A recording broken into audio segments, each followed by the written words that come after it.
Halo, Assalamualaikum warahmatullahi wabarakatuh. Berjumpa kembali di Merdeka Digital, Bapak Ibu semuanya. Mohon maaf, beberapa hari saya tidak mengupload berita-berita terupdate, baik terkait dengan pendidikan maupun hal lain honorer atau P3K atau PNS, ASN ya.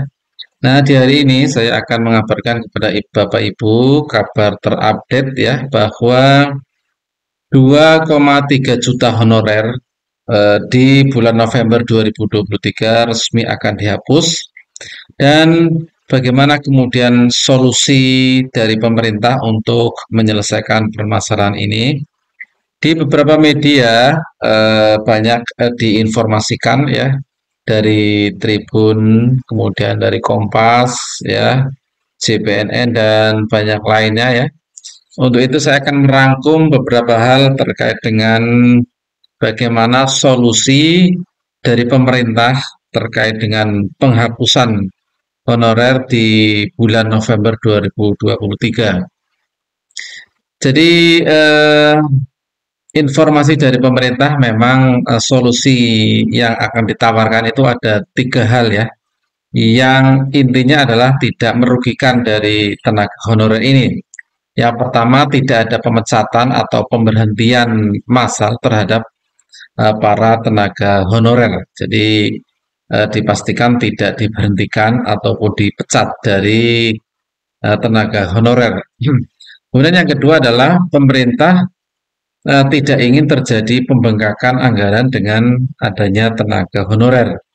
Artinya bahwa pemerintah daerah maupun pemerintah pusat itu tidak menambah anggaran terkait dengan kebijakan penghapusan tenaga honorer, kalaupun tidak dipecat. Kemudian yang ketiga adalah bahwa terkait dengan tenaga honorer ini yang dihapus kemudian akan dituangkan di dalam Undang-Undang Aparatur Sipil Negara atau Undang-Undang ASN.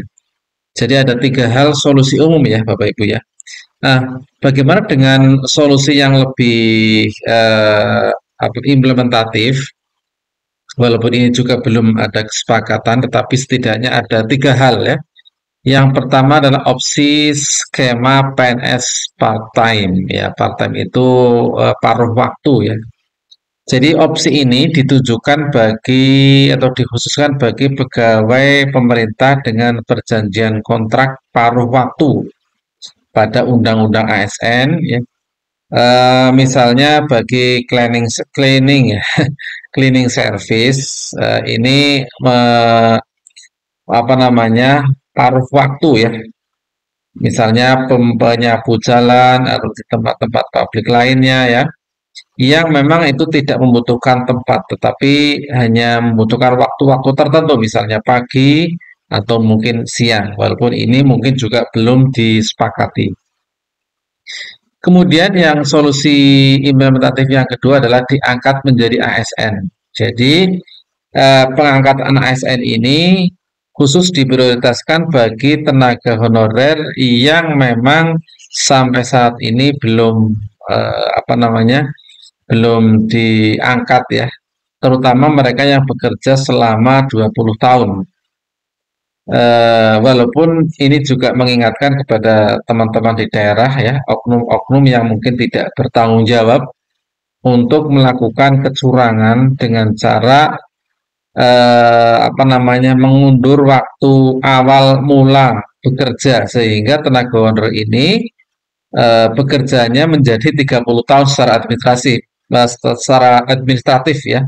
Ya, ini juga menjadi perhatian agar pemerintah daerah juga berlaku jujur, mana-mana yang tenaga yang betul-betul sudah bekerja selama 20 tahun dan memang yang belum, jadi bukan manipulatif.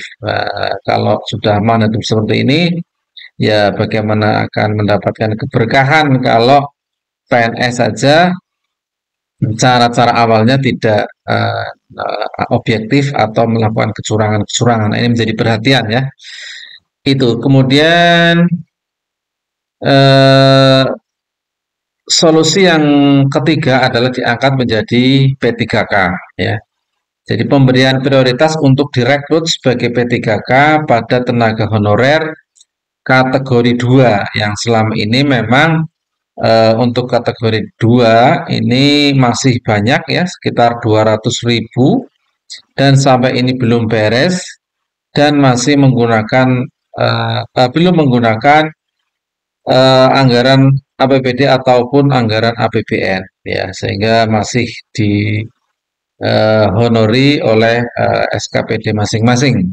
Ini Bapak Ibu ada 3 solusi yang memungkinkan untuk diangkatnya tenaga honorer di sebelum November 2023. Kemudian yang lebih penting dari itu adalah sebenarnya apa ya penyebab pembengkakan tenaga honorer sampai jumlahnya 2,3 juta. Padahal di 2018 itu tenaga honorer hanya 400.000.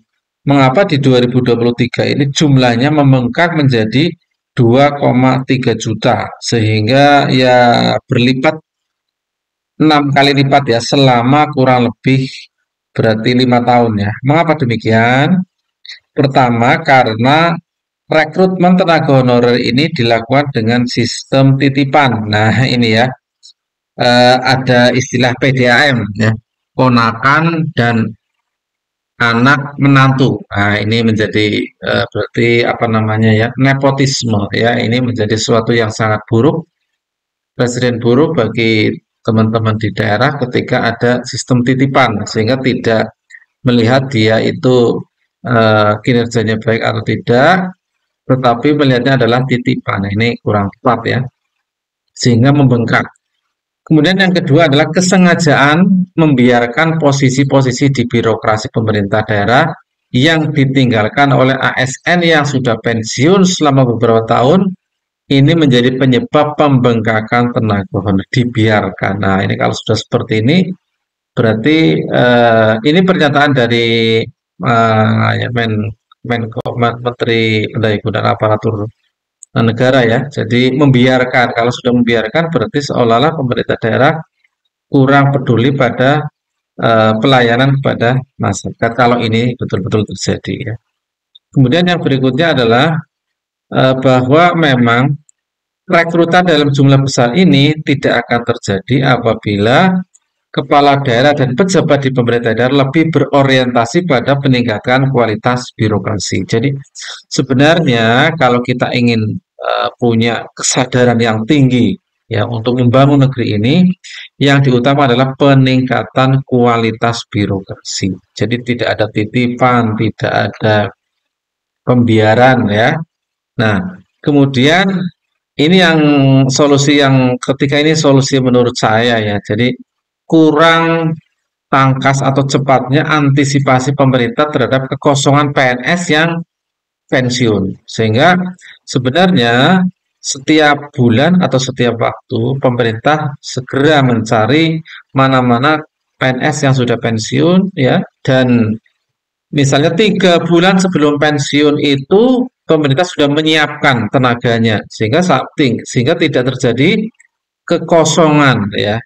Saya kira pemerintah tahu bahwa terdeteksi setiap tahun karena sistem bahwa pasti ada kekosongan di setiap waktunya. Nah, ketika ada kekosongan PNS sudah diantisipasi sebelumnya sehingga 3 bulan sebelumnya sudah disiapkan. Nah, kelemahannya memang karena tidak diantisipasi dengan cepat oleh pemerintah, maka misalnya ini guru ya, guru di sekolahan sudah pensiun, sudah menunggu sampai bertahun-tahun tidak ada guru yang masuk, tidak ada yang PNS ya, yang ditempatkan di situ. Nah, kalau yang dikerjakan itu mungkin administrasi itu tidak masalah, tapi kalau yang menjadi pekerjaan adalah untuk siswa, kalau bertahun-tahun seperti ini tidak segera diisi, maka ya bagaimana kemudian kepala sekolah mencari solusi terbaik adalah mencari tenaga guru. Nah, ini yang kemudian menjadi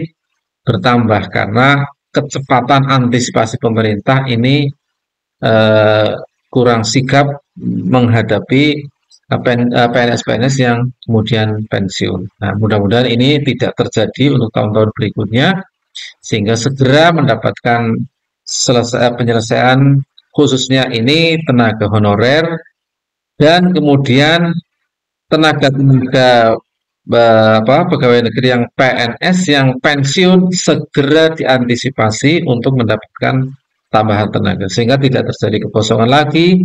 Kemudian dari kepala satuannya itu segera mencari karena kalau tidak ya bagaimana ya, pekerjaannya sehingga menjadi tertunda ya. Demikian Bapak Ibu menjadi solusi terbaik bagi kita semuanya. Demikian, Assalamualaikum warahmatullahi wabarakatuh.